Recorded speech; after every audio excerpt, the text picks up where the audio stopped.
नमस्कार. या कृतीचं नाव आहे मल्टिपल रिफ्लेक्शन ऑफ लाईट. तर माझ्याकडे दोन आरसे आहेत जे बिजागरीने जोडलेले आहेत.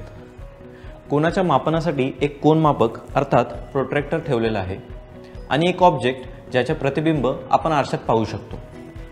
तर आता तुम्ही पाहू शकता की या आरशांना एका सरळ रेषेत म्हणजे 180 अंशाच्या कोनात ठेवल्यास त्यात फक्त एका इमेजचे रिफ्लेक्शन दिसत आहे. आता जसा जसा मी या आरशांच्या कोनाला कमी करत जाईन तसे तसे रिफ्लेक्शन वाढत जात आहे आणि आपण या प्रोट्रॅक्टरच्या सहाय्याने हे मोजू शकतो की कोणत्या अँगलवर किती रिफ्लेक्शन दिसतात.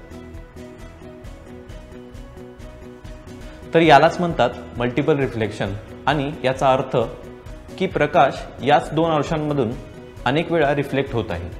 जर आपल्याला फक्त एक इमेज दिसत असल्यास प्रकाश फक्त एकदाच रिफ्लेक्ट होत आहे. जर दोन इमेजेस दिसत आहेत तर दोन्ही आरशांमधून प्रकाश एकदा रिफ्लेक्ट होत आहे. जर 4 इमेजेस दिसत असतील तर दोन्ही आरशांवरून प्रकाश 2-2 वेळा रिफ्लेक्ट होत आहे. याच संकल्पनेवर कलायडोस्कोप तसेच मिरर मेज सारख्या वस्तू आधारित आहेत. मिरर मेज हा असाच एक मनोरंजक प्रकार आहे जिथे रूममध्ये प्रत्येक बाजूला मोठे आरसे लावलेले असतात.